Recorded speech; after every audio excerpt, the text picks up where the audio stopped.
네, 여러분의 저녁 파트너 김종석입니다. 윤미향 당선인 의혹에 대해 그동안 말을 아꼈던 민주당 이해찬 대표가 오늘 신상털기 의혹 제기에 굴복해선 안 된다고 말했습니다. 네, 집권 여당의 대표가 공개적으로 엄호에 나선 셈이죠. 윤 당선인 당 워크숍에도 불참했습니다. 이수식 준비했습니다. 그리고 오늘도 여러분의 답변을 기다립니다.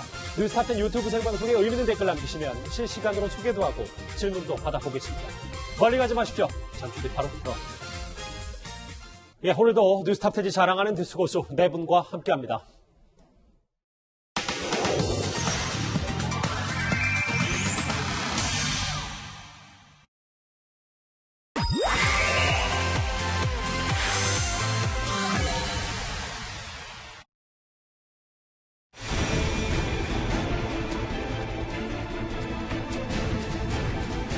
신상털기식 의혹 제기에 굴복해서는 안 되는 일입니다.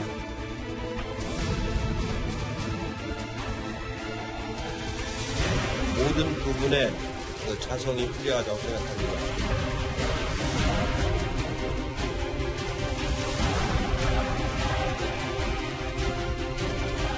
이런 사람이 어떻게 국회의원이 되면 되겠습니까?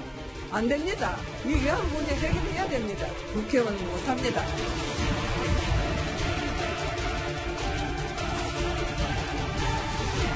할머니, 저는 국회에 들어가서 할머니의 도구로 써주세요.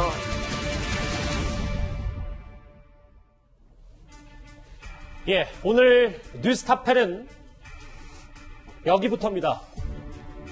윤미향 당선인을 향한 의혹이 하루가 멀다 하고 쏟아지고 있는 이 상황에서 그동안 함구령을 내렸던 민주당의 이해찬 대표가 오늘 민주당 당선인 워크숍에서 공개적으로 이런 말을 했습니다. 먼저 그 목소리부터 들어보겠습니다.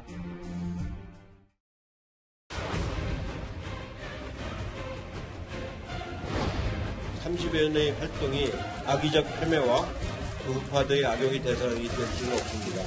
신상털기식 의혹 제기에 굴복해서는 안 되는 일입니다. 상식적으로 받아들이기 어려운 부분들이 매우 많습니다.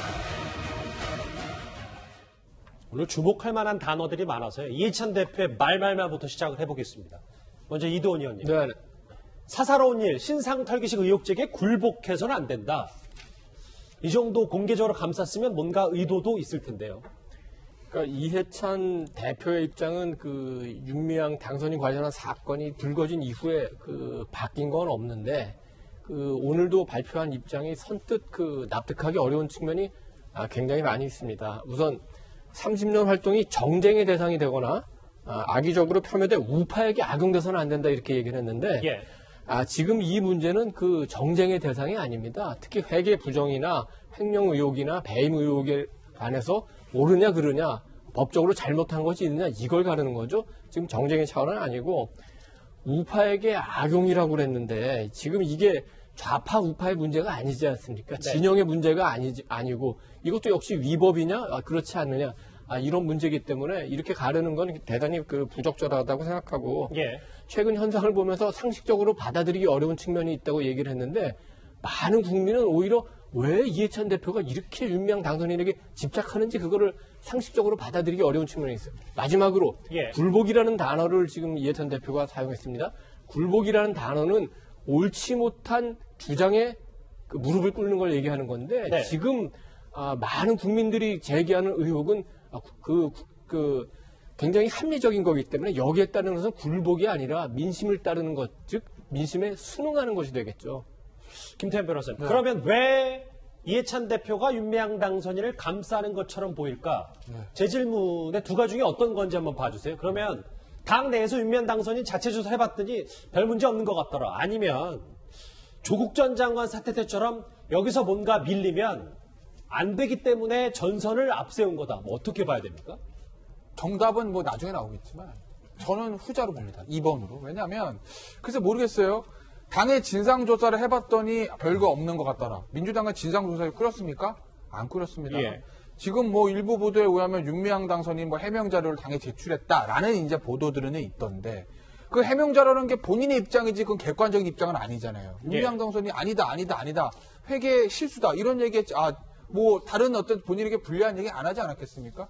그것만 보고 이게 진상이 파악됐고 의혹이 해소됐다 이렇게 판단하진 않을 겁니다. 그렇기 때문에 그리고 더군다나 지금 보시면 예전에 조국 전 장관 사태와 좀 다른 게 있어요. 뭐냐? 예. 민주화당 내에 이제 율사 출신 의원들과 당선인이 많습니다. 아무도 얘기를 안 합니다. 그러니까 사실 이런 의혹적인 횡령이나 이런 것들, 그러니까 미래통합당에서는 검사 출신인 곽상도 의원이 앞장서고 있지 않습니까? 네. 그러면 사실은 민주당에 있는 또 검사 출신 의원들 이런 사람들 방어막을 쳐줘야 되는데 아무도 얘기를 하고 있지 않아요. 그거 보면 민주당 내에서도 이거 좀 문제 있는 거 아니냐라는 생각들이 좀 율사 출신 의원들을 중심으로 깔려 있는 게 아닌가 하는 저는 생각도 좀 해보고 예. 그렇기 때문에 이해찬 대표의 저 워딩들이 우리가 진상조사위원회를 끌어서 쫙 스크린을 해봤더니 아무 문제도 없다 덜아가 아니라 어허. 지금 여기서 밀리면 위안부 문제에 밀릴 거고 더 밀리면 진보 시민단체의 도덕성의 문제까지 확 밀릴 수 있다라는 그런 걱정 때문에 앞선에 지금 방어막을 치는 거 아닌가라는 저는 생각을 좀 해봅니다. 알겠습니다. 그리고 이해찬 대표 오늘 오전에 한마디 더 했습니다. 모든 부분에서 자성이 필요하다고 말입니다. 이런 식으로는 성숙한 민주사회로 발전할 수가 없습니다. 성숙한 민주사회로 도약할 수 있는 모든 부분에 그 자성이 필요하다고 생각합니다. 근데 논란이 되는 부분이 또 이 부분이에요. 김종욱 교수님. 네. 이런 식으로는 성숙한 민주사회로 갈 수가 없다.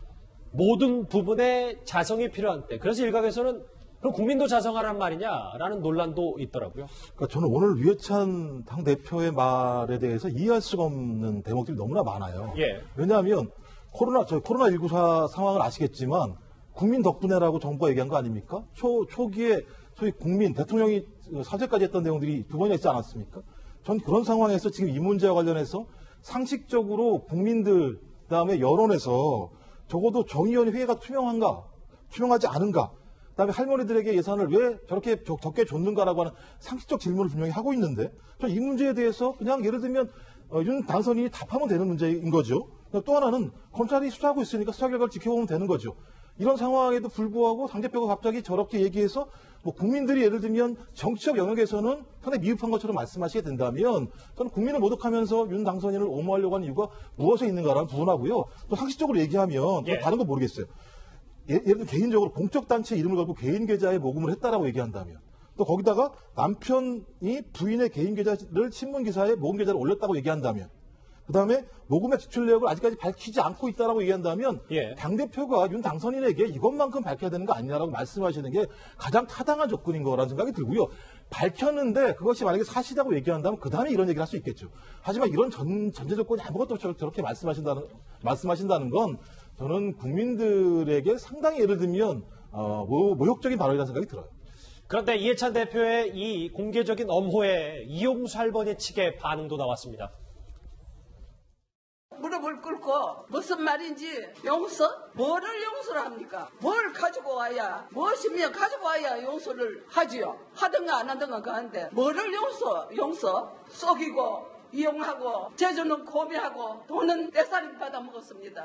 제주를 30년 동안 제주했습니다. 그 돈은 떼살이 받아 먹었습니다. 오늘 즉각적으로 화정대 국장 반응이 나왔는데 뭐 제가 다 읽진 않겠습니다만 이용수 할머니 측, 이용수 할머니의 수양딸이 꽤 격앙된 반응을 내놨어요. 뭐 정수주 잡아라, 모든 국민 상대로 한판 뭐 뜨잔 말이냐. 그렇게 반발하는 이유도 이해가 되는 겁니까? 그 이제 수양딸이 이제 광모 씨인데 뭐 공식적인 반응이라기보다는 자신의 이제 페이스북에 올린 글인데요. 예. 이해찬 대표의 말이 이제 사실은 좀 며칠 전만 하더라도 사실관계 확인이 필요하다 이거였거든요. 근데 이제 사실관계 확인은 두 가지예요. 하나는 윤미향 당선인 자신이 스스로 기자회견을 통해서 사실관계가 어떻게 됐는지를 스스로 밝히는 거. 이게 이제 첫 번째일 거고요. 네. 또 하나는 검찰 수사를 통해서 사실관계가 어떻게 됐는지 밝히는 거. 두 가지예요. 근데 지금 현재 어느 것도 나오지 않은 상태에서 오늘 어떻게 보면은 이해찬 대표의 발언은 상당히 윤미향 씨를 옹호하는 쪽으로 갔기 때문에 그것과 관련해서 이용수 할머니 측은 상당히 이제 분노할 수밖에 없는 그런 상태고 그런 상태에서 특히 마치 이런 것들이 부당한 요구인 것처럼 많은 사람들이 지금 국민들이 오히려 이용수 할머니의 여러 가지 얘기들이 타당하다고 얘기하는데 그것이 굴복해서는 안 된다라고 하는 거는 아까도 우리 이도훈 의원 얘기했지만 굴복이라고 하는 건 잘못된 얘기에 대해서 하는 거잖아요. 네. 그런 것들에 대해서 지금 상당히 격앙된 반응을 보이고 있다고 볼 수 있습니다.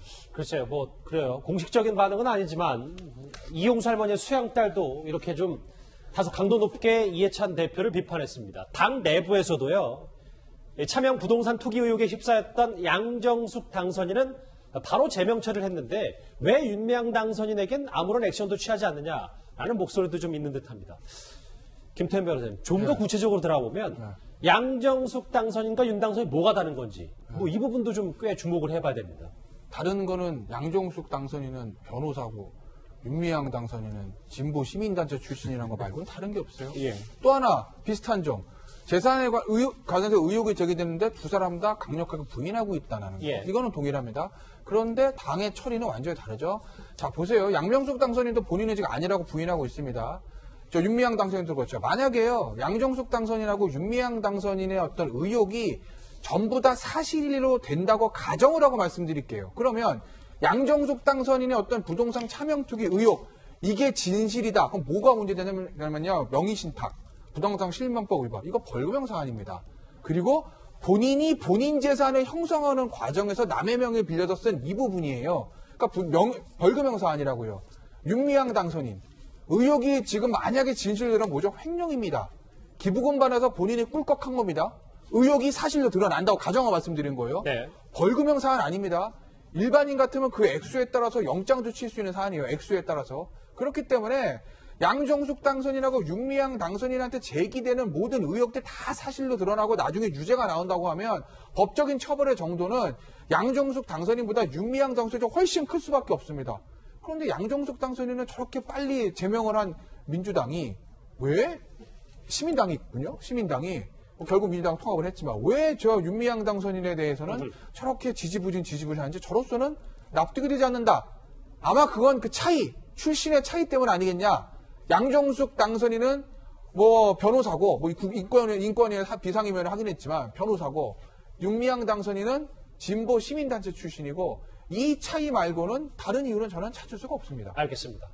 원내대표 출신인 우상호 의원이요, 오늘 워크숍에 참석하기 전에 한 라디오 인터뷰를 했습니다. 의미심장한 말 들어보겠습니다. 언론의 정의기억연대 털기, 또 윤미향 당선자에 대한 공격이 전체가 볼 땐 도를 좀 넘었고 무엇을 비판하는 것인지 목표조차 상실됐다고 봅니다. 회계 기록상의 오류나 잘못은 바로잡아야 되겠지만 이거 마치 뭐 돈을 횡령한 것처럼 만들어 간다든가 이것은 좀 이 비판의 방향이 잘못됐다. 이도훈 의원님. 네. 조금 속내를 짐작할 수 있는 얘기입니까? 그러니까 손혜원 의원 이 부동산 파문, 목포 부동산 얘기 때 난리가 났었다. 사과받지 못한 손혜원 의원은 아직도 이를 바득바득 깔고 있다. 어떻게 저희가 해석해야 됩니까? 근데 손혜원 의원이 만약에 당시에 탈당하지 않았다면 아마 더 큰 논란이 있었겠죠. 그리고 손혜원 의원이 당시 받았던 의혹들이 지금 다 해명된 것도 아니겠죠. 그러니까 우상호 그 의원이 이렇게 한 그 얘기에는 이제 몇 가지 그 배경이 있을 겁니다. 첫째는 아까 이해찬 대표도 그렇지만 그 우상호 의원도 그 정치를 하기 전에 그러니까 시민단체를 경험한 사람인데 시민단체 당시에 이제 80년대 이렇게 그 시민단체 할 때 굉장히 그 운영이 어려웠습니다. 그래서 실제로 그 회계 문제에 그렇게 신경을 안 쓴 측면도 있고 정대협은 시민운동사에서 볼 때 굉장히 좀 특별한 그 존재입니다. 왜냐하면은 바닥부터 시작해서 이렇게 세계적으로 유명한 그 시민단체로 성공한 사례가 우리나라에서 그렇게 적지가 않거든요. 예. 그래서 그 시민단체를 보호하겠다는 본능이 있는 데다 특히 이 정대협이나 정의원은 그 어떻게 보면 그 일본과의 최전선에 서 있기 때문에 그걸 보호하겠다 이런 측면이 하나가 있고 또 하나 이제 정치적인 측면이 있는데 사실은 조국 사태에 이어서 이번 그 윤미향 사태도 보면은 굉장히 그 민주당 내부에서 어떻게 좀 분화하는 그 흐름이 보이지 않습니까? 예. 한쪽은 지금 얘기한 이해찬 대표, 김태년 원내대표, 그다음에 우상호 의원 같은 분들, 그분들은 그동안 그 관성처럼 자기 편을 좀 보호해야 되겠다는 것. 또 한편에는 지금 이낙연 전 선대위원장이나 이런 분들처럼 또는 그 김영춘 의원 이런 분들처럼 좀 더 합리적으로 생각해서 아닌 건 아니라고 하자. 이런 약간 그 권력의 분화되는 현상도 좀 나타나는 것 같습니다. 여러 가지 속내들이 깔려 있군요. 우상호 의원의 방금 전 목소리는 오늘이 아니라 지난 15일로 바로 잡겠습니다. 여당의 중진들의 엄호를 받고 있는 윤미향 당선인. 그런데 오늘 당선인 워크숍에도 모습을 드러내지 않았습니다.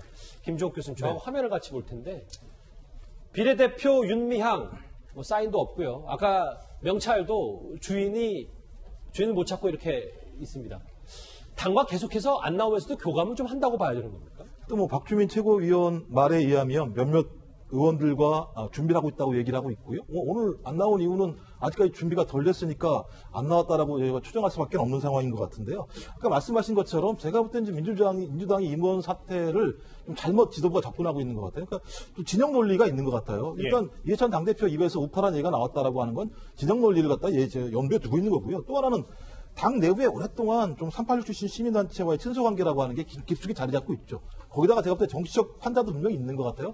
20대 국회가 개원되기 전에 잇따라 지금 민주당이 굉장히 안 좋은 일들이 발생하는 상황에서 이 문제를 계속 막고 갈 수 없다라는 판단들을 좀 하고 있는 것 같고요. 그런 차원에서도 불구하고 저희 그 이용수 할머니가 2번이나 기자회견을 했고 국민 여론이 제가 볼 때는 민주당이 우호적이지 않음에도 불구하고 왜 이런 얘기를 하는지에 대해서는 그럼 민주당이 진짜 그 윤 당선인에게 소명을 받은 건지 소명을 받았다면 어떤 내용인 건지, 소명을 받지 않았다면 소명을 받지 않고 이런 얘기를 하는 거에는 어떤 근거가 있는 건지, 좀 이런 거에 대해서 국민한테 말씀을 하셔야 국민들이 이걸 이해할 수 있을 텐데 알겠습니다. 아무런 설명을 안 하기 때문에 제가 볼 때는 계속 지금 민주당이 밀릴 수밖에 없는 상황으로 가고 있다는 생각이 듭니다. 사살하는 의혹 제기에 굴복하지 말라는 집권여당 대표회기 오늘 첫 번째 이슈였습니다.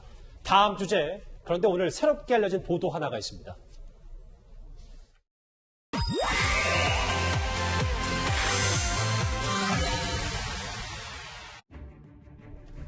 이 얘기입니다. 윤미향 당선인이 8년 전 이용수 할머니의 국회의원 이 출마를 막았다는 주장이 나왔습니다. 윤미향과 같이 30년을 해나오면서 지금까지도 있는데 이걸 해결해야 될 거 아닙니까? 왜 해결을 안 합니까? 안 합니까? 자기 사욕 채우려고 이것도 해결 안 하고 이런 사람이 어떻게 국회의원이 되면 되겠습니까? 안 됩니다. 이 위안부 문제 해결해야 됩니다. 국회의원 못합니다. 자기가 사립사욕을 채려가지고 맘대로 또 국회의원 비례대표도 나갔습니다. 저는 모릅니다. 저한테 얘기도 없었고 하니까 자기 마음대로 하는 거니까 제가 무엇을 용서를 구합니까?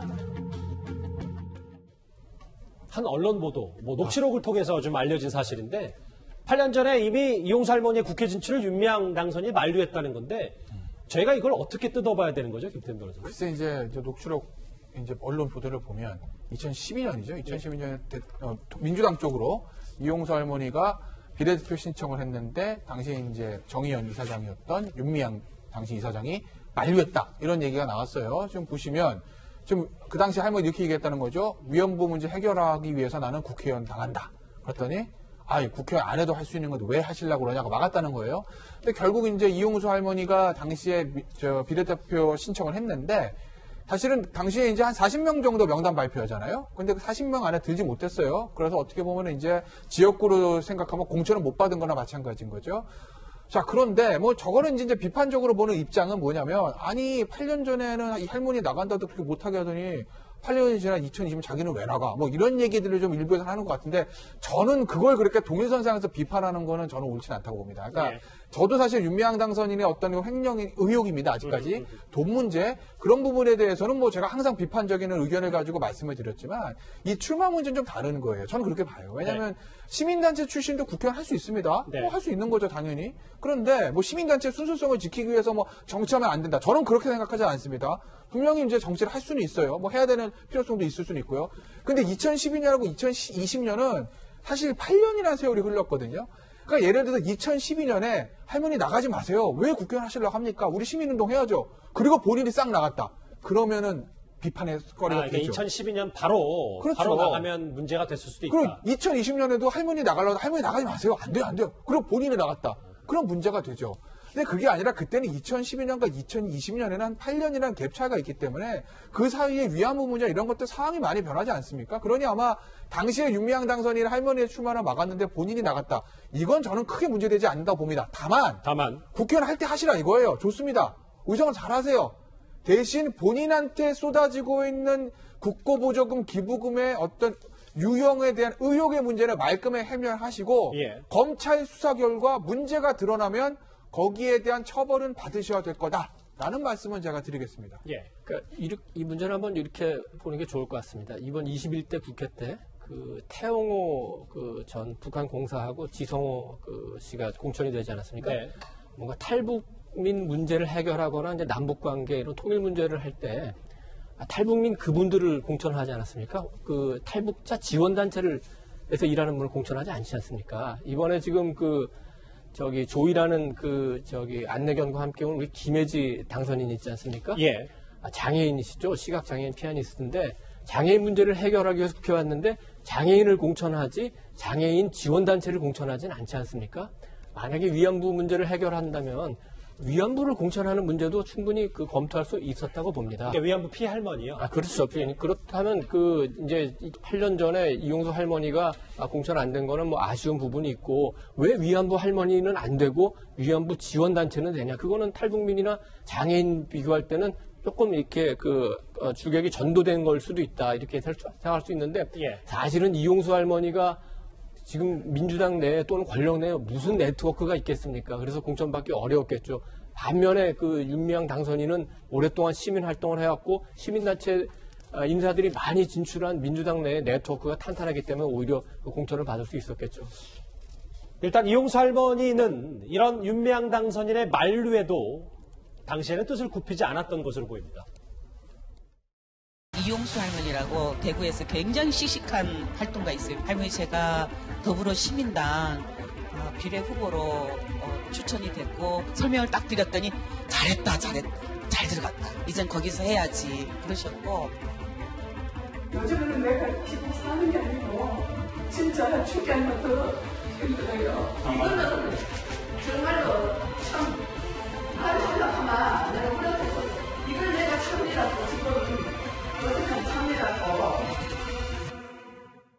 윤미향 당선인을 비판하는 쪽은 이런 것 같더라고요. 그러니까 8년 전에는 분명히 할머니한테 만류하면서 국회보다는 시민단체에 있는 게 앞으로도 운동하기 좋을 거라 했다가 8년 뒤에 본인이 오롯이 이제 당선인 신분이 됐다. 그럼 왜 이렇게 됐느냐? 뭐 배신자 논란까지 있고 뭐 이런 부분인 것 같습니다.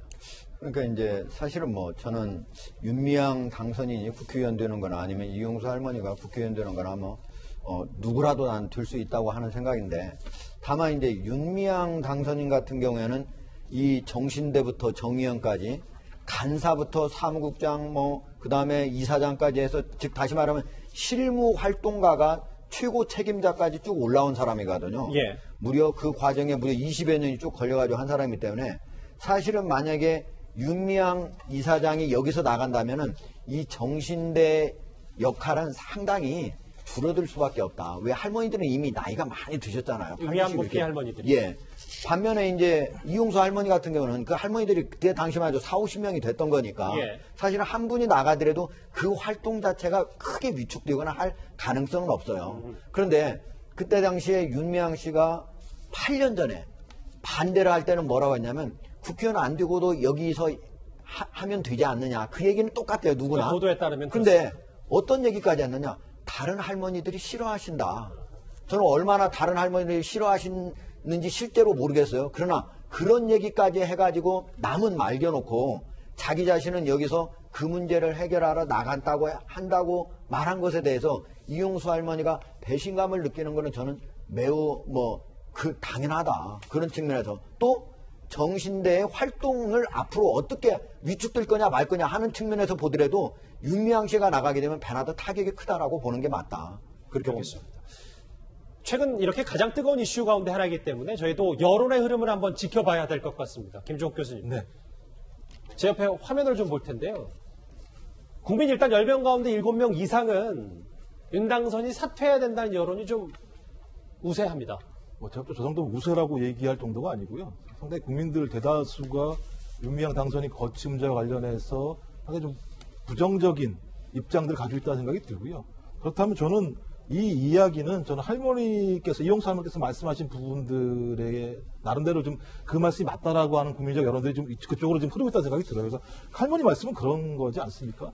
저희 30년 동안 운동을 해왔지만 이 문제와 관련해서 한일 졸속 합의가 벌어졌고 그 이후에 아무런 것도 해결되지 않았고 이 문제를 담당했던 정의연의 대표였던 윤 당선인이 정치권으로 떠나는 상황에서 거기에 대한 빈 공백들을 어떻게 메울 수 있을 것인가라고 하는 미래의 문제랑 그다음에 과거에 정의연이 소위 회계 문제 의혹이죠 아직까지는 이런 것들을 했던 과정들을 보면서 이런 문제를 그냥 내버려두고 가게 됐을 때 소위 내 문제, 소위 위안부 문제의 진실을 밝힐 수 없을 거 아니냐라고 하는 분명한 말씀이 분명히 있는 것 같아요. 또 하나는 윤 당선인도 마찬가지지만 계속 나오는 의혹에 대해서 많은 국민들은 왜 소명을 못하지? 뭔가 사실이 있는 거 아니야? 라고 하는 생각들도 많이 가지고 계신 것 같아요. 또 마지막 하나는 지금 그동안 그러면 국가와 정부, 정당이 뭐 했지? 라고 하는 나름대로 비판도 분명히 있는 것 같아요. 저는 그런 측면에서 민주당이 지금 중시해야 될 것 이용수 할머니의 말씀과 국민 여론입니다. 다른 게 중요한 게 아니고요. 저는 여기에 천착해서 이 문제에 접근하는 것이 앞으로 좀 태도를 변화해야 되는 민주당의 방향이라고 생각이 들어요. 이 민주당 내에서도 뭐 이런 여론조사 기류를 무시할 수는 없기 때문이겠죠. 윤미향 당선인을 엄호하는 이해찬 대표의 면전에서 김혜영 최고위원은 노를 외쳤습니다. 윤미향 당선인께 본인에게 제기된 여러 의혹에 대해 신속하게 입장 표명을 요청합니다. 당 차원의 신속한 진상 조사가 필요할 것입니다. 윤미향 당선인은 소명을 통해 억울한 부분이 있다면 바로 잡아주시고 책임질 부분이 있다면 책임을 져야 할 것입니다. 박용진 의원도 거들었습니다. 이어서 들어보겠습니다. 함구 아래잖아요. 회계투명성은 삼성과 같은 대기업이든 아니면 시민사회 단체든 그 누구도 이 회계투명성이라는 국민적 눈높이와 상식에서 벗어날 수 없으니 명확하게 해명하고 밝히는 것이 너무나 당연한 일이다. 근데 여론조사를 조금 더 살펴볼게. 진보, 그러니까 이념 성향으로 따졌을 때는 뭔가 조금 내부에서도 의견이 엇갈리는 것 같더라고요. 그러니까 아까 저 전체 이념 상황 따지면 전체 보세요. 차투야대가 70, 필요없다 20이잖아요. 이번에 민주당이 180개를 얻었습니다. 통합당 보증가 100개예요. 의석수가. 엄청 차이 나죠. 그러면 아까 그 70대 20만 봐도 총선 때 민주당한테 표를 던진 국민들 중에서도 윤미향 당선인의 사퇴가 옳다. 하다못해 더불어시민당을 표를 줬던 분들 중에서도 윤미향 당선인 사퇴가 옳다라고 보는 분들이 꽤 있다는 거 아니겠습니까? 지금 방금 전에 봤던 거는 진보 성향. 굳이 이제 성향 드러나서 진보 성향으로 대답했던 분은 아마 지난 총선 때 민주당하고 더불어시민당을 찍었을 가능성이 높은데 그분들 중에서도 반 정도는 사퇴해야 된다고 보는 건 아니겠습니까? 그러면 이게 이해찬 대표 얘기하듯이 뭐 보수 세력의 공격, 보수 언론의 공격 이런 부분들이 아니라 소위 말해서 진보라고 생각하는 분들 중에서도 야 아무리 그래도 이건 아니지 않냐? 라는 생각들을 하고 있다는 거 아니겠습니까? 그러니까 이건 보수 진보, 좌우, 여야의 문제가 아니라는 거죠. 알겠습니다. 할머니의 출마 윤미향 당선인이 막았다는 8년 전 녹취록 관련 보도 얘기까지 두 번째 이슈로 만나봤습니다. 다음 주제 아마 어제부터 좀 뜨거운 이슈가 아닐까 싶습니다. 다음 주에 바로 확인합니다.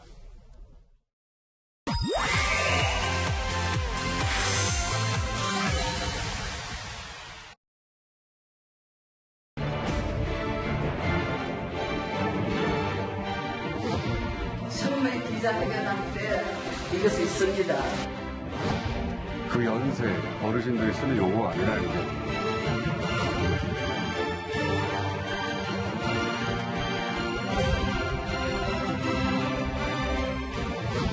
그게 아니라 7, 8명이 함께 협업했다는 분이 있던데 누구 말이 맞습니까?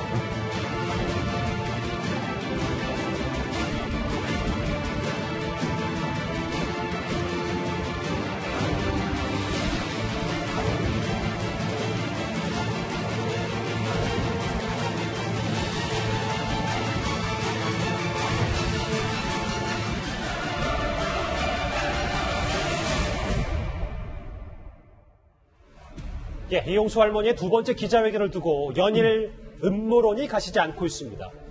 어제 저희도 이 관련 음모론 내용을 짚어보면서 한 라디오 프로그램 진행자의 일방적인 주장을 언급하는 게 과연 적절한가? 뉴스타트 제작진 차원의 논의도 분명히 있었습니다. 그런데 워낙 뜨거운 논란거리이기 때문에요. 오늘 그런데 방송인 김어준 씨가 또 추가 의혹을 제기했습니다. 수양 따님이 혼자 정리한 것이라고 보낸 이후에 그게 아니라 7, 8명이 함께 협업했다는 보도가 있던데요. 누구 말이 맞는 겁니까? 고생하시는 수양 따님께 김호준의 질문이었습니다. 이동희 의원님. 네네. 글쎄요. 협업 7, 8명이 도와줘서 기자회견 준비한 거다라는 김어준 씨의 의혹을 오늘 또 제기했거든요. 그러니까 어제 처음에는 이제 발표문 작성을 이제 딴 사람이 한 것처럼 얘기했다가 그렇지 않다. 수영딸이 내가 했다고 발표하니까 그 발표문 작성 과정에서 누군가 그 왜곡된 정보를 준 거 아니냐 이렇게 이제 말을 바꿨는데 예. 사실은 두 주장이 다 실효성이 없어요. 아무리 음모론을 제기해도 팩트 앞에서는 뭐 음모론이 통하지 않지 않습니까? 그런 점을 잘 봐야 되고 특히 회견, 직접 원고를 보지 않고 한 회견이나 그 발표문이나 자세하게 읽어보면은 취지가 다 똑같습니다. 첫째는 그 정대협 정의원 회계를 똑바로 하라는 거고, 두 번째는 그 할머니에 대한 지원 문제를 제기한 거고, 세 번째 가장 중요한 것은 이 위안부 운동이라는 것이 갈등을 조장하는 차원에서 멈추면 안 되고, 증오를 조장하는 차원에서 멈추면 안 되고, 해결을 통해서 한국과 일본이 화해 치유하는 과정으로 가고 그 과정에서 한일의 청소년들이 서로 협력해야 된다. 이런 메시지를 똑같이 담고 있는 거죠. 그래서 지금 그 김원준 씨도 그렇고 다른 지금 민주당 내 일부 여권 인사들도 그렇고 어떤 자기들의 진영을 위해서 그러는 건지 모르지만 위안부 할머니들까지 공격의 대상으로 삼는 걸 보면은 굉장히 안타까운 측면도 있지만 한편으로는 굉장히 섬뜩한 느낌도 있습니다. 특히 김어준 씨에 대해서는 여러 가지 논란이 있는데 지금 개인적인 무슨 팟캐스트나 이런 것도 진행하지만 공공의 방송인 그 TBS 교통방송 진행하지 않습니까? 네. 지금까지도 여러 가지 편파적인 그 방송 진행으로 관련 기관에서 지적도 굉장히 많이 받았는데 이제는 할 만큼 한 것 같습니다. 이제는 그 김어준 씨가 더 이상 그 공공방송을 진행하는 거는 적절치 않은 것 같고 일단 뭐 개인적인 주장이신 거죠? 제 개인적인 생각입니다. 자신이 하는 팟캐스트인가요? 유튜브인가요? 그런 거에 그냥 집중하시는 게 나을 것 같습니다. 글쎄 뭐 이렇게 아까 방금 전에 나왔듯이 뭐 김어준 씨에 대해서 또 시끄럽고 사과나 해라는 수양딸의 반박 말고도 조목조목 이 배우설에 대해서 인터뷰를 한 게 있습니다. 김태현 변호사님. 예. 수양딸은 어머니가 말하고 내가 쓰고 다시 읽어보고 수차례 고치기를 반복했다. 소위 말하는 컨펌을 여러 번 받았다. 그런데 배우설의 아니라는 말을 했습니다. 그러니까 저가 보시면은 이용사 할머니가 야 이렇게 하고 얘기를 하면 구술을 하시면 받아 쓰고 문장 다듬고 어머니 이런 내용을 할까요? 오케이 이렇게 갔다는 거 아니겠습니까? 컨펌 받았다는. 근데 저는 저거 보면서 이런 생각해보죠. 김어준 씨도 그 얘기하잖아요. 할머니가 쓰는 문장이 아니라고. 시민단체 어떤 문장을 가지고 얘기한 제가 봤더니 뭐 일상생활에 잘 쓰지 않는 단어가 들어간 것 같긴 해요. 근데 보세요. 대통령 연설문 누가 쓰죠? 연설 비서관을 씁니다. 당대표 연설문 누가 쓰죠? 모자란데 쓰는 경우들이 있어요. 뭐 직접 쓰는 경우도 있지만 뭐 사안에 따라서. 그러면 예를 들어서 뭐 대통령, 국회의원, 장관, 총리 이 지도자급 인사들이 연설문 써주는 분들이 써주는 거 읽으면 그게 배우가 있는 겁니까? 아니잖아요. 대통령이 또는 당대표가 장관이 자 이번 행사에서 연설 나 이런 방을 했으면 좋겠어 써봐서 가져와봐 하면 대통령 이겁니다. 대표님 이겁니다. 컨펌 받고 그렇게 해서 나가는 거 아니겠습니까? 근데 문장에 할머니가 쓰지 않는 단어가 몇 개 들어가 있다고 그게 배우다? 저는 납득이 안 되고 또 하나 설사 100번 양보해서 누군가 써줬다고 합시다. 가정하고 말씀드릴게요. 이 가정이잖아요. 가정이에요. 그럼 그 다음에 기자회견 하잖아요. 할머니가 기자회견 할 때 연설문 써준 내용과 전혀 동떨어진 얘기하고 그러면 야 이거 연설문 진짜 누가 써준 건가 보네. 기자회견 할 때 보니까 기자들 질문에 답도 제대로 하지 못해. 이렇게 될 텐데 기자회견 질의응답 보셨죠? 질의응답 과정에 나와 있는 할머니의 어떤 그 입장과 연설문의 입장이 거의 대동소이해요. 입장이 일관된다고요. 그렇다고 보면 이걸 배우가 있어서 할머니가 꼭두각시처럼 배우가 시키는 대로 했다? 저는 그렇게 보이진 않습니다. 그런데 이 수양딸, 할머니의 수양딸의 즉각적인 반박도 모자랐었는지 이용사 할머니도 어제 한 방송 인터뷰에서 나서 김어준 씨의 배우설에 대해서 사실 호통을 치기도 했습니다. 처음에 기자회견할 때 이것이 있습니다. 여러분들이 이것을 찍었으면 좋겠습니다. 한 부밖에 없는데.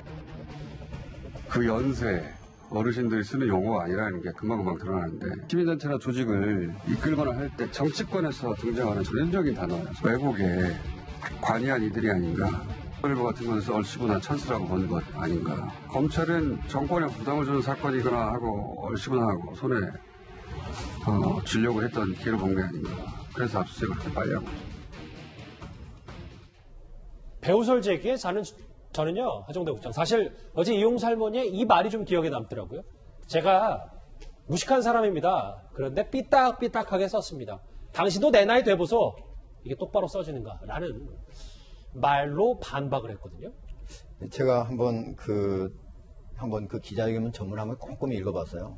전체 이제 워낙 큰 글씨로 써가지고 페이지가 7, 8페이지 지는데 A4 용지 만약에 10포인트로 한다면 3장 정도 분량인데요. 예. 내용이 아주 논리정연해요. 그래서 할머니가 어떻게 이렇게 쓸 수 있을까 저도 그런 생각을 했거든요. 왜냐면은 이게 정대협 시민운동의 운동 원칙 3가지도 그동안 나왔던 걸 아주 딱 정리하듯이 시민 주도 방식이어야 된다. 그 다음에 과정이 투명해야 된다. 그리고 30년 투쟁 성과를 계승해야 된다. 이 매우 정확한 3가지를 다 쓰셨거든요. 그 다음에 향후 활동 방향 7가지도 매우 정확하게 쓰셨어요. 나름대로 그동안에 이용수 할머니가 쭉 해왔던 거를 아주 정확하게 분류를 잘해서 쓰셨어요. 그래서 어떻게 이렇게 썼을까 했더니 수양딸이 말한 대로 얘기를 하고 고치고 또 다시 들려주고 고치고 하는 과정이 있었기 때문에 이게 가능했겠다. 그래서 지금 할머니 말씀은 삐뚤빼뚤하게 썼다, 나 삐딱하게 썼다 이렇게 했는데 절대 제가 그 읽어보면 그러지 않고 예. 자기 자신이 그동안 30년 동안 해오면서 윤미향 당선인도 얘기한 적이 있잖아요.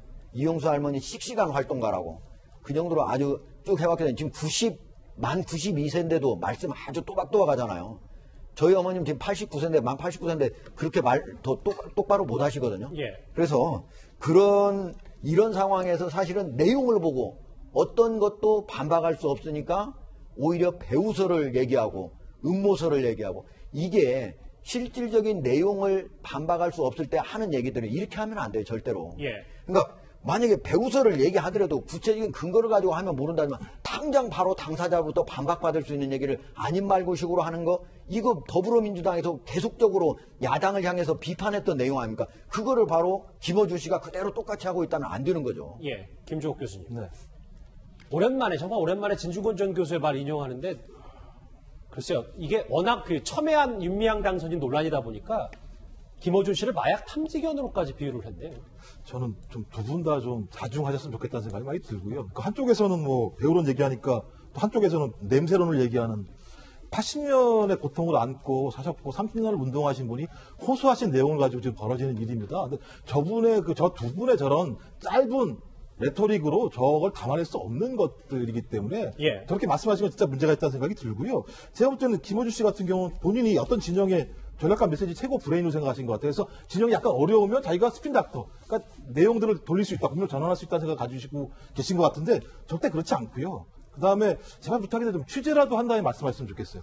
그 수양딸에게 전화해서 물어보기만 했더라도 사실을 확인할 수 있는 것은 제가 볼 때 이건 그렇기 때문에 뭔가 음모가 있다는 생각이 드는 거고요. 제가 4, 5년 전에 민주당 원내대표의 메시지를 썼던 사람입니다. 근데 글을 쓸 때는요, 저렇게 내용이 나오게 되면 김어준 씨도 알겠지만 저기에 배우가 있다고 얘기하는 것 자체는 말이 안 돼요. 저는 그래서 저건 또 다른 예를 들면 스핀닥터, 자기 진영들의 논리를 방어하기 위한 또 다른 논리라는 생각이 들기 때문에 제발 좀 자중하고 할머니의 좀 한서린 호소에 대해 좀 집중하는 좀 성숙한 자세를 보였으면 좋겠어요. 배우설 제기 그리고 즉각적인 이용수 할머니 측의 반박 공방이 뜨겁습니다. 관련 소식 여기서 정리하겠습니다. 다음 주제 그러면 논란의 중심에 서 있는 윤미향 당선인 얘기에 좀 집중을 해볼까요?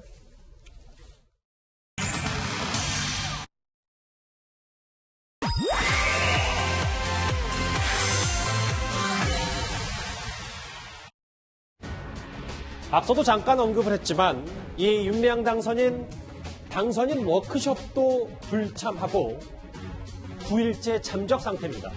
검찰 수사에 대비하고 있는 게 아니냐는 관측도 지금 조심스럽게 나오고 있는데요. 이 얘기부터 먼저 시작을 좀 해보겠습니다.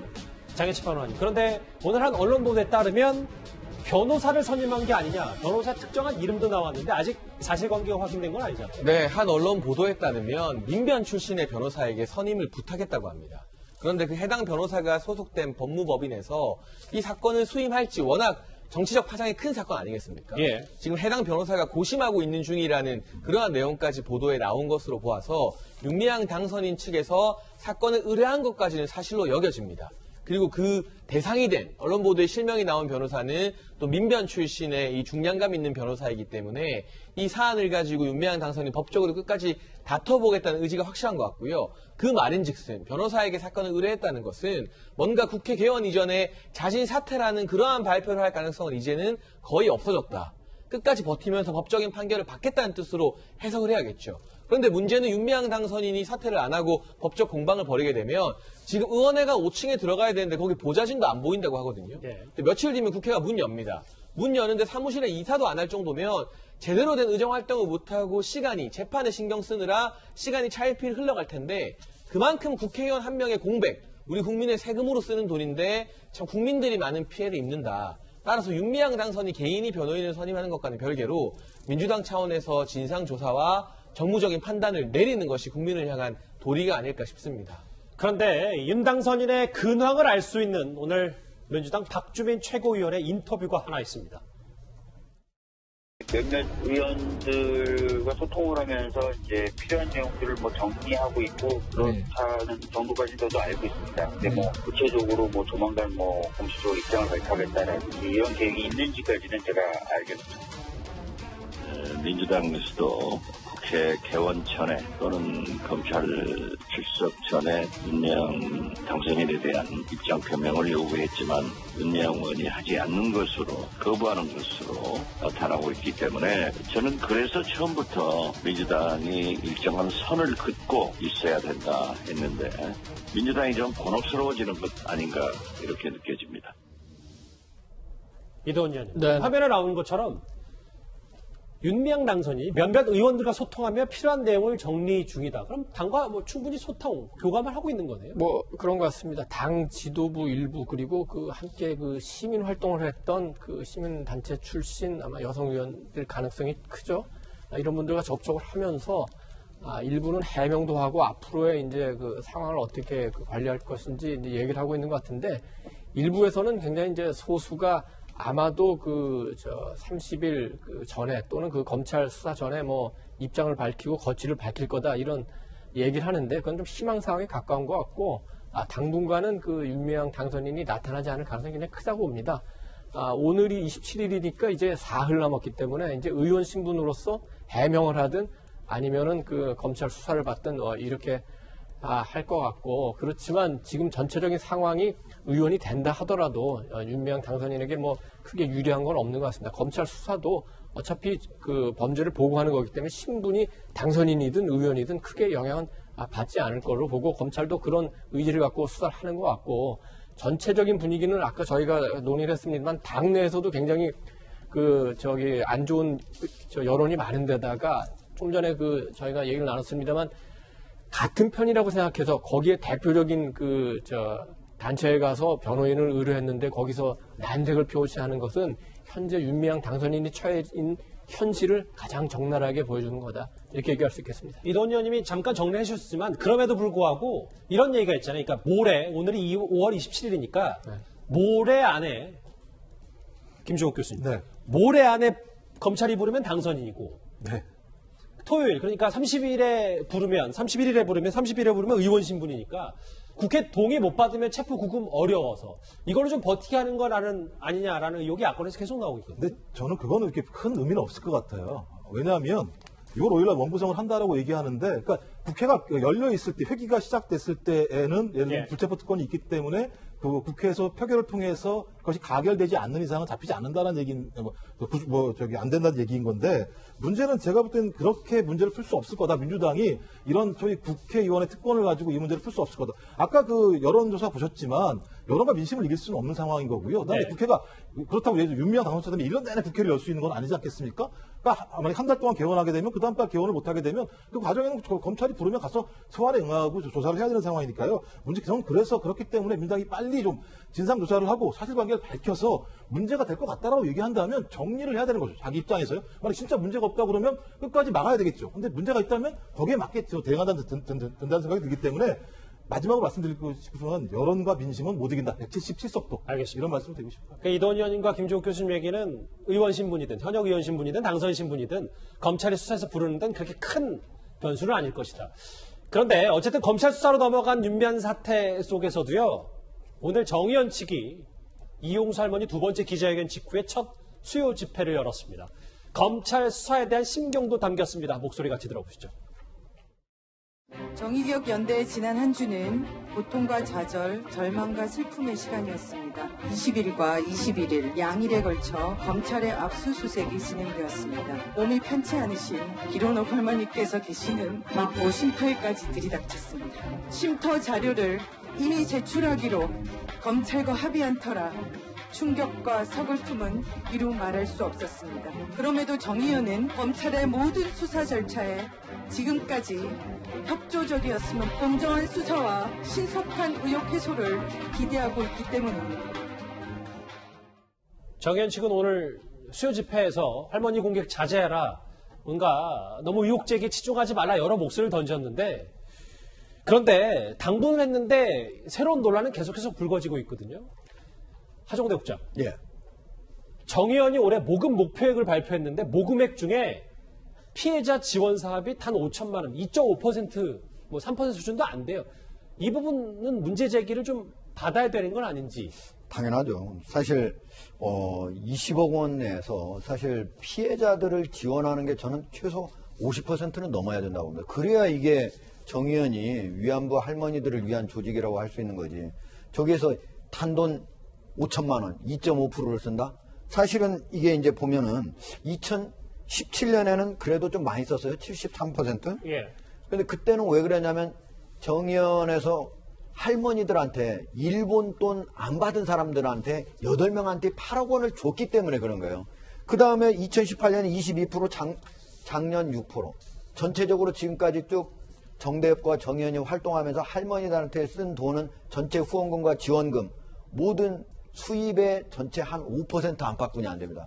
근데 과연 이걸 가지고 그동안 정대협이 과연 할머니들을 위해서 활동을 했다라고 할 수 있는가?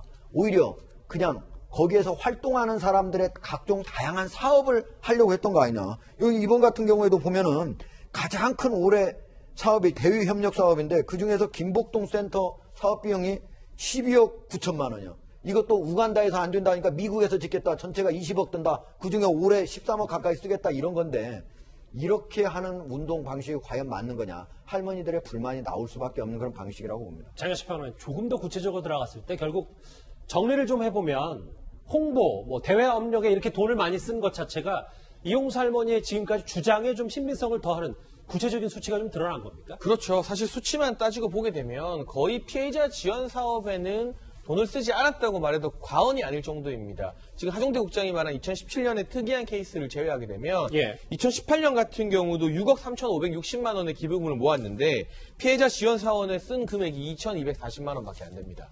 그러니까 정말 이 10%도 안 되는 한 자릿대 숫자의 퍼센테이지가 피해자 할머니들에게 지원이 된 것인데요. 물론 정의연의 사업 목적이 이 위안부의 실상을 해외에 알리고 국제 정치, 국제 외교 무대에서 활약하는 것도 있습니다만 정말 많은 대다수의 국민들 그리고 정의연을 지지하고 지원하고 후원했던 후원자들 같은 경우는 할머니들에게 도움이 바라는 그러한 간절한 마음이 더 컸을 겁니다. 그런데 어느 정도 적은 것도 아니고 너무 적고 가면 갈수록 더 적어지고 있다는 게 문제이고요. 특히나 2020년 올해 이제 모금 계획서와 사업 내용을 보게 되면 작년까지는 그래도 피해자 할머니 유족들, 남겨진 유족들의 장학금을 지원해주는 사업이 있었습니다.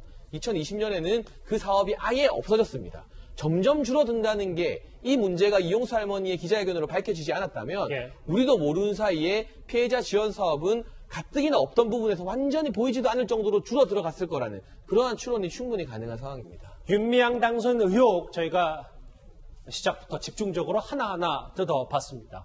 관련 소식은 여기까지고요. 다음 주제 이제 분위기를 확 바꿔보겠습니다.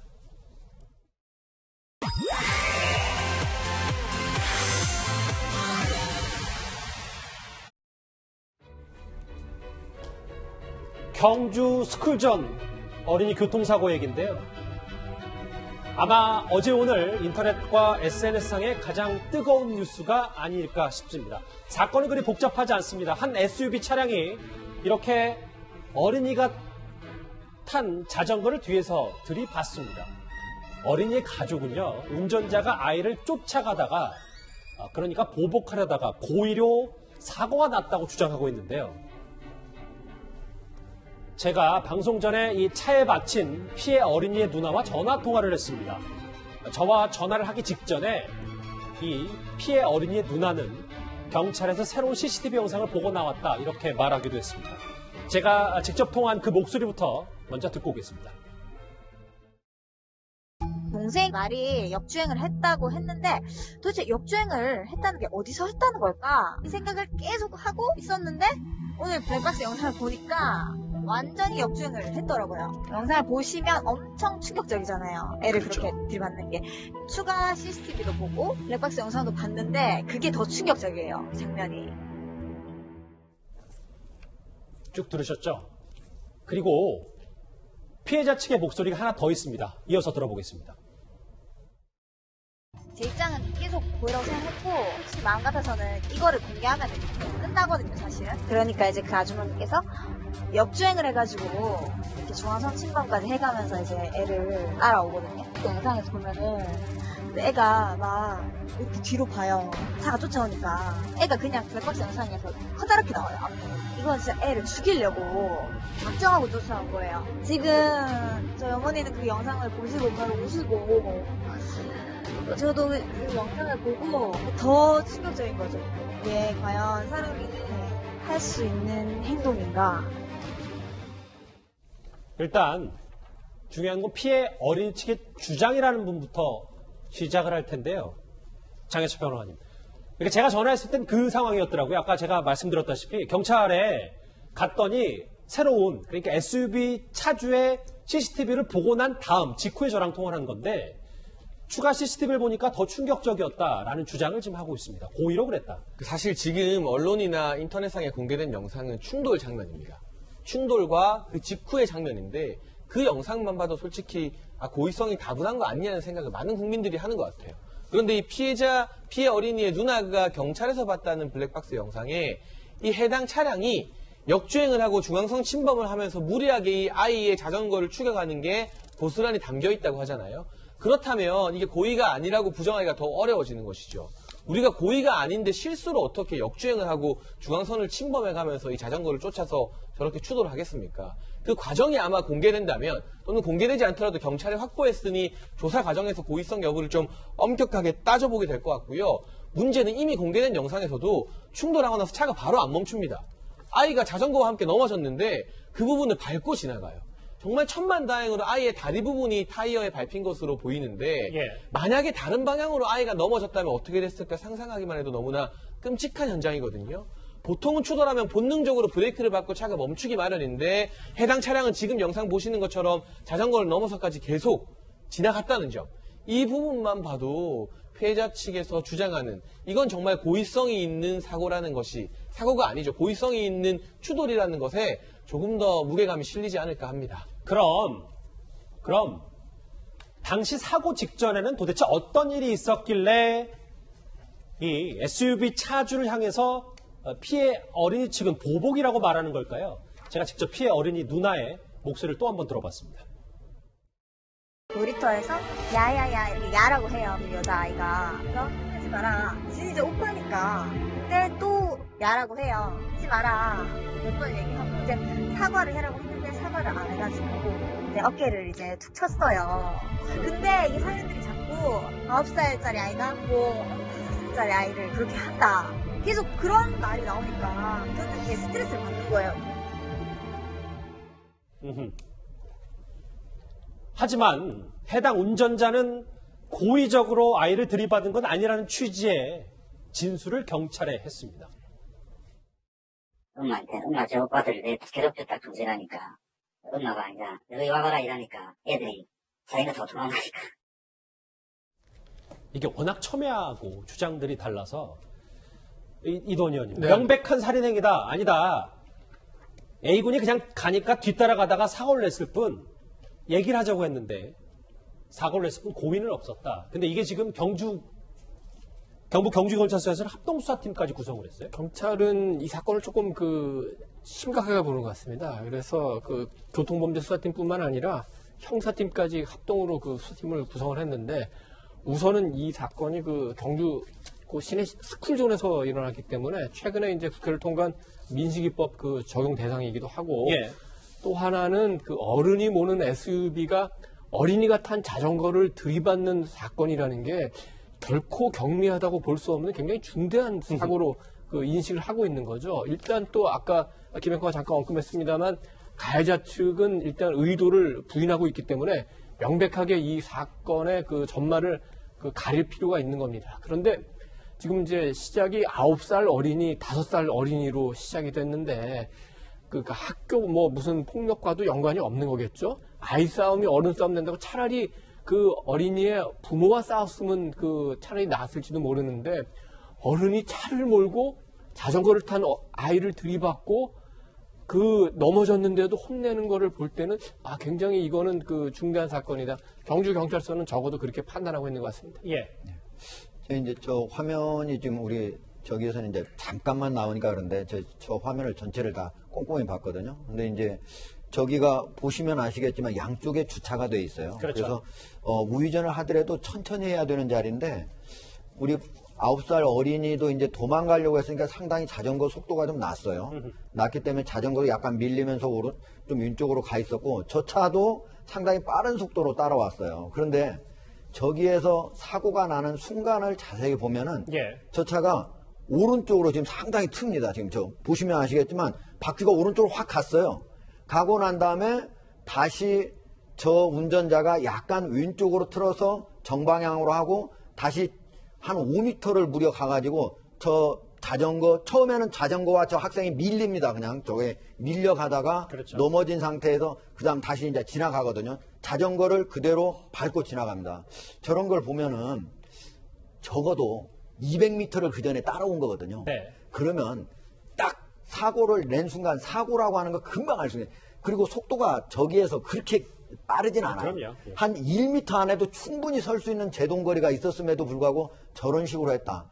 적어도 뭐 살인을 저지를 마음이 있었다 없었다까지는 얘기할 수는 없겠지만은 상당히 이게 사고가 나서 다칠 수 있음에도 불구하고 그런 가능성이 있다는 걸 알고 있음에도 불구하고 앞으로 전진했다는 거. 이거는 참으로 비난받아 마땅한 그런 내용이라고 볼 수 있습니다. 지금 경찰이 수사하는 부분도 그 부분이 어떻게 되냐, 단순 과실치사냐 아니냐 이 부분을 지금 가리기 위해서 수사진이 많이 투입된 것 같습니다. 그럼에도 불구하고 이 교통사고 전문 변호사인 한문철 변호사는 인민재판이 아니라 철저하게 고의성 여부를 파헤쳐야 된다. 다소 신중한 입장이고요. 오늘 저희가 피해 어린이의 누나 입장을 좀 주로 들었다면 저희가 이 SUV 차량, 그러니까 가해 운전자로 지목된 인물의 반론도 충분히 반영해서 저희 제작진에게 연락을 해주시면 충분히 반론권도 보장을 해드리겠습니다. 관련 소식 여기서 정리하고 다음 주제 또 하나의 논란거리가 있습니다.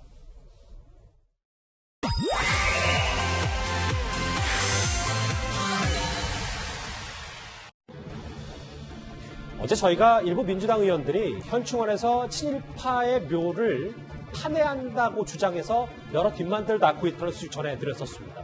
그런데 이 친일파 파묘 논란의 불똥이 6.25 전쟁의 주역인 백선엽 장군에게로까지 옮겨붙었습니다. 임시정부 중경위에서 군사부장을 했다고 하는 정도밖에 모릅니다. 현충원 앞에서 김원봉 사회주의자를 북한의 그 인사를 이렇게 띄워주는 건 좀 어떻게 생각하세요? 그 이상의 내용은 나도 모릅니다. 대통령이 현충원에서 그 사람을 애국지사 띄워주는 그런 발언들을 했거든요. 그 이상에서는 나도 넣었다는데. 장혜철 평론가님, 핵심은 이건 것 같더라고요. 그러니까 백선엽 장군 측 가족들은 서울 현충원에 모시는 게 당연하다고 생각했는데 보훈처, 국가에서는 서울 보훈처에 현충원에 자리가 없으니까 대전 현충원으로 가라.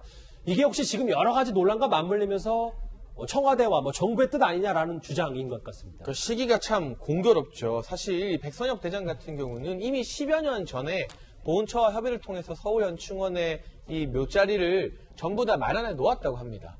그런데 시간이 지나서 보훈처에서 비교적 최근에 찾아와서 지금 서울 현충원에 자리가 없으니 대전 현충원으로 가야 될 수도 있다는 말을 해서 백 장군의 상심이 상당히 크다고 알려지고 있고요. 더욱 더 큰 논란 따로 있습니다.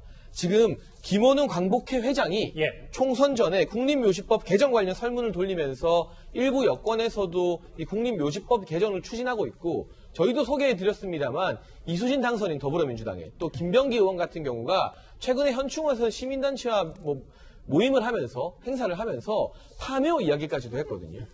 그런 일들과 맞물려서 혹시나 이 국립묘지법이 개정하게 되면 현충원에 묻히지 못할 수도 있다. 이런 발언을 했다고 알려지고 있는데 백장군 측에서는 나중에 안장됐다가 뽑혀나가는 일이 있을 수도 있다는 발언을 보훈처 관계자에게 들었다고 하고 있고요. 그게 지금 백선엽 장군 측의 주장이잖아요. 네, 국가보훈처에서는 그런 말을 한 적이 없다. 예. 다만 이 국립묘지법 개정안의 어떤 흐름에 대해서 설명했을 뿐이라고 하는데 저는 이해가 안 되는 게 10년 전에 약속한 자리가 없어서 대전으로 가라는 것도 이해가 안 되지만 네. 한국전쟁에서 사실 이 대한민국 자유민주주의를 수호한 영웅인데 국립묘지법 개정안 아직 발의가 된 것도 아니고 21대 국회에서 상임위 논의가 된 것도 아닌데 그게 이미 여론의 일부 여권에서 흘러나왔다는 것 이유만으로도 보훈처 직원들이 이게 이장이 될 수도 있다는 취지에 뽑혀나갔다는 그 단어를 쓰고 안 쓰고가 아니라 그런 취지의 발언을 했다는 것 자체가 상당히 놀랍고 이게 사실이라면 정확하게 진상을 조사해야 할 일이라고 생각합니다. 이도훈 의원님 이런 것 같아요. 그러니까 보훈처는 서울 현충원에 자리가 없으니까 어쩔 수 없다. 다소 억울할 수는 있습니다만 최근 분위기가 친일 반일 어떻게 친일파를 이렇게 둘로 확실히 나눌 수 있냐 없냐 이 논란까지 겹치면서 이 가족들이 상당히 반발을 하고 있거든요. 가족들이 반발하는 차원의 문제를 넘어서 이 문제는 그거보다는 훨씬 좀 심각한 문제인 것 같습니다. 최근에 이제 칼기 사건을 재조사하자 한명숙 사건을 다시 조사해야 된다, 재심해야 된다. 이런 논란이 있는 가정이 1년 선상에서 나왔는데 예. 이 문제는 어떻게 보면 우리나라의 국채나 국기와도 관련된 걸 수도 있어요. 백선엽 장군은 6.25 당시에 낙동강 전선의 다부종 전투에서 승리해서 낙동강 선을 방어하고 결국 우리나라를 지켰다고도 할 수 있습니다. 네. 우리나라 국군 창설에 기여를 했고 물론 이제 논란은 있습니다. 그 이전에 간도 색설 때에서 독립유공자를 상대로 색출하고 그런 작업을 한 거 아니냐. 이 부분에 논란은 있습니다만 그거를 포함하더라도 결국은 07 과삼의 차원에서 다뤄야 되는 문제입니다. 그런데 이 문제를 지금 광복회와 보훈처가 슬쩍 들고 나왔는데 그럼 이게 과연 누구의 뜻인지 문 대통령과 청와대의 뜻도 이것과 같은지 그걸 좀 명백하게 밝혀야 될 필요가 있을 것 같습니다. 알겠습니다. 6.25의 영웅, 6.25의 주역 백선엽 장군이 서울 현충원에 묻힐 수 있냐 마냐를 두고 벌써부터 지금 계속해서 논란이 커지고 있습니다. 관련 소식 여기까지 정리하고요. 다음 주제 넘어가기 전에 지금까지 들어온 시청자의 목소리를 한 번씩 들어보겠습니다. 예. 벼랑 끝에서 나라를 구한 6.25 영웅, 딴소리 말고 최고의 예우로 보셔라. 독립군 때려잡던 친일 민족 반역자, 국립묘지 아닌 일본에 모셔라. 각기 다른 댓글이 나왔네요.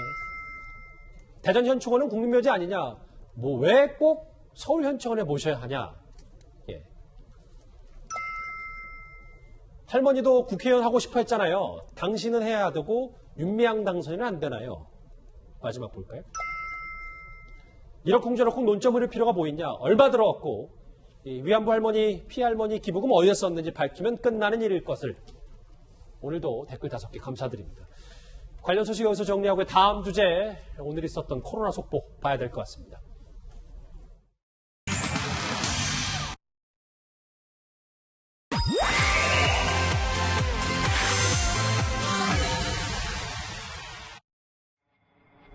예, 제목 그대로입니다.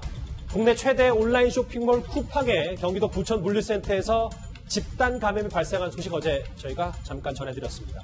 닷새 만에 코로나 확진자가 51명으로 늘어났다는 소식까지 전해지고요. 그런데 쿠팡에 이어서 오늘 마켓컬리 물류센터에서도 확진자가 나와서 이 집단 감염 우려가 점점 커지고 있습니다. 부천의 물류센터와 관련하여 오늘 아침 9시까지 총 36명의 확진자가 발생하였습니다. 그 이후에도 계속 확진자가 늘어날 것으로 전망됩니다. 기본적인 수칙이 제대로 준수되지 않은 것으로 추정됩니다.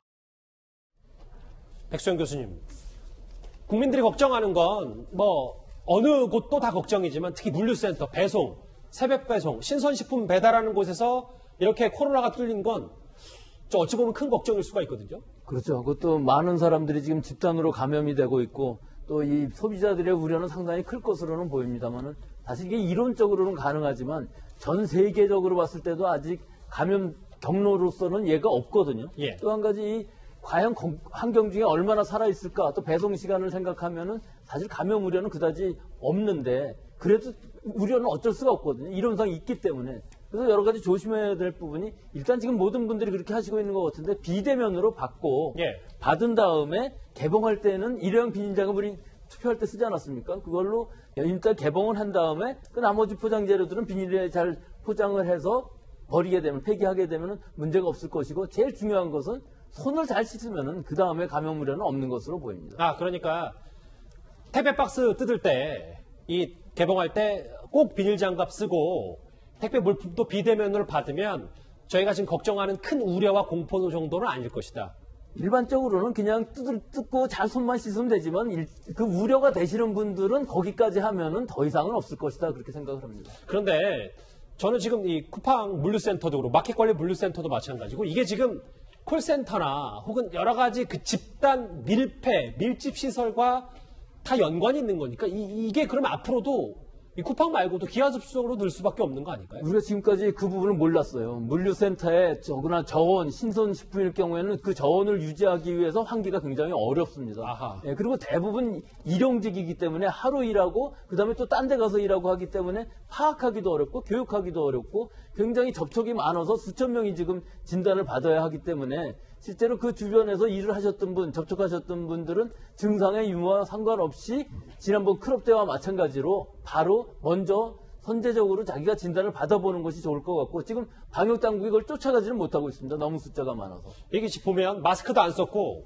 식당에서 100여 명이 다닥다닥 붙어서 밥 먹었다. 그러면 이게 쿠팡 같은 경우는 국내 최대 온라인 쇼핑몰인데 다른 비교적 영세한 물류센터는 더 걱정이 크고 앞으로 그러면 이게 오히려 백 교수님은 동의하십니까? 신천지 때보다 오히려 더 관리가 어려울 수 있는 산발적 집단 감염이다. 그게 관리가 어려운 부분이 집단 감염이 지금 한 군데서 일어나는 것이 아니고 숫자는 적지만 전국적으로 지금 일어나고 있는 상황이거든요. 예. 더구나 감염원을 알지 못하는 환자들, 신규 확진자들이 5% 이상으로 되고 있어요. 그래서 이 전체적으로 볼 때 이 방역 당국이 빨리 못 쫓아가는 부분, 즉 지금 전체적으로 봤을 때 항상 접촉이 일어난 이후에 진단이 되고 격리가 되는 상황이 계속되고 있어서 이 연결고리를 끊지 못하고 있거든요. 그래서 이 부분은 상당히 우려되는 부분이긴 하지만 이 부분만 해도 그래도 우리 방역당국의 통제가 가능한 부분이기 때문에 언젠가는 멈춰질 수가 있지만 감염원을 알 수 없는 확진자들이 자꾸 나온다는 것은 더 우려스러운 부분은 분명히 있습니다. 글쎄 이게 코로나 시대라서 이제 배달 음식으로 많이 끼니를 해결하고 비대면으로 택배 받으신 분들이 더 많이 늘어났었는데 쿠팡과 마켓관리 이런 물류센터에서도 지금 확진자가 나왔습니다. 그리고 제 옆에 사진 한 장 좀 같이 보실까요? 뭐 개학 첫날이라든지 이제 왕관을 쓰고 마스크를 쓴 초등학교 1학년생들의 화면 모습이 포착됐는데 그런데 오늘 49일 만에 확진자 수가 최대인 날 이렇게 공교롭게도 오늘은 2차 등교 첫날이었습니다. 너무 길어진 상황에서 학교를 보내는 건 맞는데 또 아직 어리다 보니까 절대 마스크는 벗으면 안 되고 아는 친구 만나도 손잡고는 하지 말고 모르겠어요. 애도 아침부터 너무 설레하고 그래서 너무 좋아요. 저는 일단 학교를 믿고 일주일에 2번 등교하지만 또 너무 집에서만 이렇게 계속 갇혀 있다가 이렇게 학교 이렇게 오게 되니까 저도 좋고 아이도 좋고 네 좋은 것 같아요. 뭐 좋아하시는 분들도 있는데 아이들은 지금 뭐 신났을지 몰라도 학부모들의 걱정이 이만저만이 아니어서 백 교수님 뭐 이렇게 여러 가지 방역 대책을 쏟아내고 있지만 초등학교 1학년생들이 이거를 잘 지킬 것인가에 대해서는 뭐 물음표도 있고 특히 오늘 대구에서는 보니까요 6개 고등학교에 등교도 정지까지 됐거든요. 괜찮은 겁니까? 이게 지금 고3인 경우는 어쩔 수 없이 개학을 했고 등교를 했는데 그 다음에 순차적으로 계속 등교를 하게 되면 분명히 문제는 생길 것으로 보이고 지금 서울 경기 지방 이외에도 대구, 상주 또 이 부분에 경북 지방에 있어서 구미 여기가 굉장히 많은 학교들이 지금 등교를 못하고 있거든요. 그러니까 이 상황들이 과연 지금 계속 할 수 있느냐. 지금 고2하고 뭐 거의 250만 명 정도의 학생들이 개학을 한 상황인데 이 부분들을 좀 더 확인을 해가면서 등교를 하는 것이 좋지 않은가 생각을 하는 것이 우리 지금 면역 진단에 의해서 국민들이 어느 정도 노출이 됐는지 지금 확인할 방법들이 있는데 아직 그것들이 이루어지지 않고 있거든요. 근데 일단 고3이 개학했을 때 또 한 달 후쯤에 계약을 해서 등교를 하고 나니까 이만큼 노출이 더 늘었냐 줄었냐. 그럼 그 확실히 의학적인 근거가 될 수가 있는 것인데 그 부분은 지금 왜 안 하는지는 도저히 이해는 못하겠습니다. 코로나 관련 속보 전문가와 함께 여기서 정리하고요. 다음 주제 넘어가기 전에 실시간 검색을 한번 같이 만나봐야 할 것 같습니다. 맞아요. 지금 쿠팡 관련 코로나 확진자가, 물류센터 확진자가 벌써 60명을 넘었습니다. 논란의 중심에서 했던 경주 스크존 사고 얘기도 짚어봤고요. 이낙연 전 총리, 이낙연 당선인이 당권에 도전하겠다는 뜻을 밝혔습니다. 네 번째에 있는 이 인물 얘기 정말 오랜만에 뉴스탑10에서 한번 준비를 해봤습니다.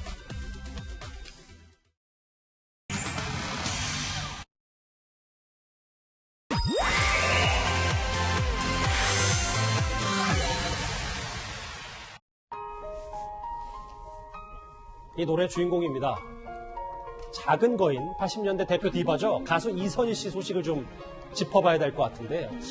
다음 달 무려 6년 만에 정규 앨범 발표 소식이 들려오는 가운데 이 노래 주인공 이선희 씨가 뒤늦게 이혼 소식이 들려왔습니다. 강일원 팀장님, 이게 이혼 소식 그리고 뭐 그 전에 재혼도 했었고 이 재혼 소식조차 처음 들으신 분들 시청자분들이 많은데 뭐 근데 연예부 기자들은 이선희 씨의 이혼 소식을 뭐 어느 정도는 알고 계셨다면서요? 뭐 이혼 소식까지는 아니라도 이선희 씨가 재혼한 직후에 빨리 파경을 맞은 부분에 대해서는 기자들이 대충 알고 있었고요. 아직 오래됐죠. 2006년에 재혼했으니까요. 한 2년 남짓 미국에 생활하다가 국내에 복귀를 했는데 예. 그 이후에 계속해서 12년간 기러기 생활을 한 셈입니다. 그 남편 정무 씨는 뭐 재력가 정도 사업하는 한국과 미국 오가는 정도로만 알려져 있고 전혀 개인 프로필은 알려져 있는 게 없습니다. 예. 그래서 이선희 씨가 이번에 지난 2월에 이제 이혼을 했다고 그러는데 재혼한 분과 이혼했다고 그러는데 그 부분 때문에 오히려 또 연예가에서는 또 놀랄 정도로 아주 오래전에 파경을 맞은 거 아니냐 이렇게 알고 있었기 때문에 조심스럽긴 합니다만 이혼 사유에 대해서도 알려진 게 있습니까? 일단은 뭐 일부에서는 성격 차이라고 그러는데 이혼이라는 게 연예가에서 사실 사생활을 서로 공개하지 않기 때문에 그렇게 얘기를 하는데요. 예. 아마도 초창기에 재혼 직후에 불과 1년 만에 이혼 소리 나돌 만큼 조금의 갈등이 있었던 걸로 알려져 있었기 때문에 예. 장기간 별거 이후에 아마 법적 정리, 그러니까 호적 정리를 한 거죠. 그게 이제 이번 지난 2월이었기 때문에 부부로 갈라서는 왜 특별한 어떤 의미를 부여할 정도는 아닌 걸로 보입니다. 화면에 이제 지난해 이제 평양에 가서 네, 공연됐던 그렇죠. 2018년에 재혼 14년 만에 이혼을 결정을 했군요. 강일원 팀장. 근데 지금 이선희 씨에 관련돼서 막 여러 이슈가 쏟아지다 보니까 과거에 최연소 시의원 정치 활동도 좀 새삼 주목을 받고 있더라고요. 네, 뭐 그렇습니다. 27살 때인데요. 91년에. 사실 저는 개인적으로 이선희 씨가 시의원 돼서 태국의 청백리 시장 잠농 씨와 만나러 갔을 때 현장 취재도 간 적이 있는데 태국까지. 그래서 전 남편 윤모 씨죠. 같이 지금은 고인이 됐지만 이선희 씨의 그런 참신한 정치를 하겠다고 뛰어들어서 의욕적으로 했던 것도 기억이 납니다. 저기 화면에 당시에 이제 선거 포스터까지 좀 나올 정도로 이선희 씨 얘기도 좀 있는데 분위기를 좀 바꿔서 이혼 소식 말고 좀 마무리는 그래도 좀 좋은 소식으로 좀 알아봐야 될 것 같아요. 이선희 씨가 제가 앞서 말씀드렸던 것처럼 16집 정규 앨범 발매를 앞두고 있는데 저도 좀 알고는 있습니다만 이선희 씨의 티켓퍼가 어느 정도입니까? 이선희 씨 지금 코로나로 공연계가 지금 중단돼 있는 상황이긴 한데요. 예. 최근 2, 3년 전까지는 공연을 했고요. 이승철 씨하고 이선희 씨는 공연계에서 완전한 A급으로 분류가 됩니다. 지금 80년대 가수 중에 이선, 이승철 이 두 사람이 쌍둥이죠. 네네. 물론 나훈아 씨라든가 몇 분을 빼고는 젊은 층까지 흡수할 수 있는 아티스트 중에는 이선희 씨가 탑 클래스이기 때문에 지금 57살이거든요. 여전히 84년에 데뷔한 이후 지금까지 그런 많은 팬층을 갖고 있다는 게 굉장히 대단한 거죠. 그럼 티켓 페어 말고도 앨범 판매량도 지금이야 사실 좀 음반 판매량 집계 자체가 달라지긴 했지만 꽤 중장년층에게는 인기가 높을 수밖에 그렇습니다. 16집이니까요. 6월 15일 16집을 이제 발매를 하고 앞두고 있는데 사실 16집이면 말이 정규 앨범 16집입니다. 조용필 씨 같은 경우도 19집 정도이고요. 나훈아 씨도 20집을 이제 넘길 정도로 사실 대단한 겁니다. 정규 16집이라면. 네. 말 그대로 전설인 이 가요계 80년대 최정상의 가수 이선 씨 소식, 여러 가지 소식, 연예가 소식으로 만나봤습니다. 자, 뉴스탑 10, 이제 마지막 주제가 기다리고 있습니다.